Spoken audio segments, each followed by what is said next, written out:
current affairs. It includes international and national affairs, then financial affairs, political affairs, legal and other affairs.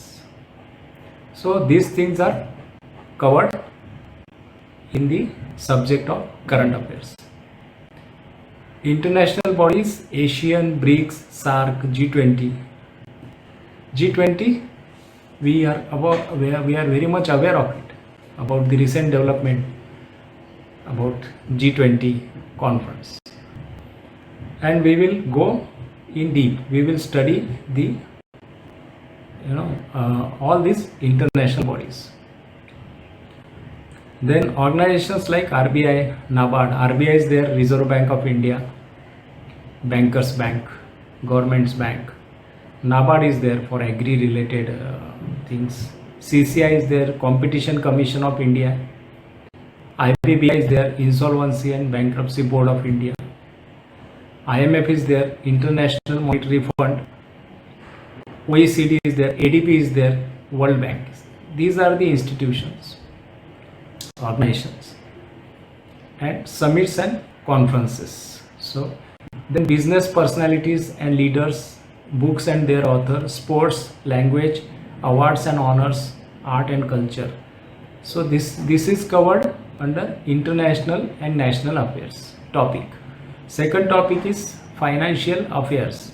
Then current development in banking and finance when it comes to then digital banking, government initiatives, financial inclusion, RBI related things, the instructions issued by RBI from time to time. Political affairs, current and political scenario, committees and appointments. Various committees have been appointed from time to time for the purpose of improvement in finance. One has to study.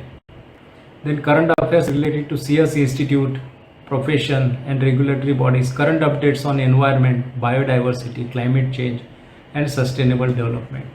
Latest development in science and technology, IT and computer science. So we are going to cover these topics here when the subject is current affairs. Current affairs में ये चीज़ें आती हैं जो कि हमको institution से related है, कॉन्फ्रेंसेस से रिलेटेड है और बहुत सारे जो डेवलपमेंट होती है नेशनल इंटरनेशनल लेवल पे, उससे संबंधित जानकारी हमें यहाँ पे लेनी होती है. स्पोर्ट्स में हमें पता है कि स्पोर्ट्स बहुत सारा हमारा इंटरेस्टिंग पार्ट रहता है, स्पोर्ट्स के बारे में हम जानकारी हमें रहती है वैसे भी. सो ये ज़्यादा अच्छी जानकारी हम इसके बारे में रख सकते हैं. Then language and national symbols, awards and honours, international diplomacy, art and culture, education, इससे संबंधित सभी जो क्वेश्चंस हैं वो इसमें आते हैं.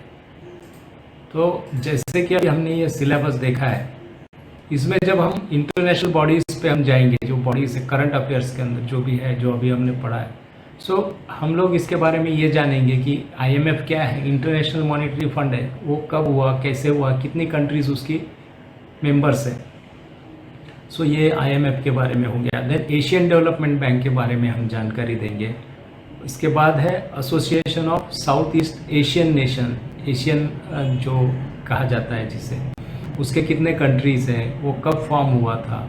और इसी तरह से सार्क का सार्क संगठन है, ये सार्क है south Asian association for regional cooperation है, जिसमें इंडिया भी मेंबर है. सो इसी तरह से ये जो ऑर्गेनाइजेशन है, इंस्टीट्यूशन है, इसकी जानकारी हम लेंगे. ब्रिक्स है, ब्रिक्स के बाद हम इसी तरह की जितनी भी है, ग्रुप ऑफ 20 है, ये कितने मेंबर्स है इसके भारत, इंडिया भी मेंबर.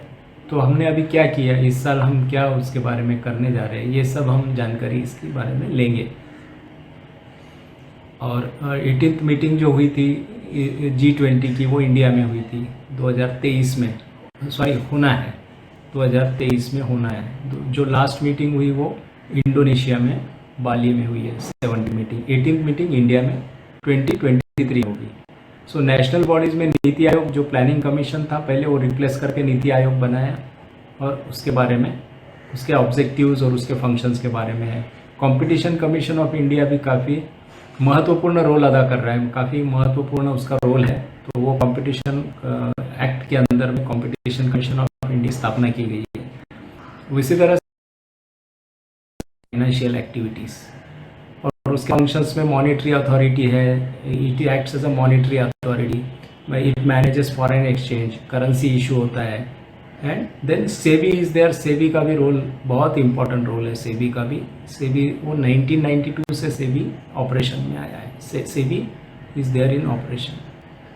सेबी ये संगठन ऑर्गेनाइजेशन। इसके ऊपर जैसे सैम्पल क्वेश्चंस है, जैसे NITI Aayog state energy and climate index which state has been ranked at the top leaning top larger states. तो इस तरह से है। Then Asian development bank has sign 2 million loan agreement. ये क्वेश्चंस का पैटर्न है।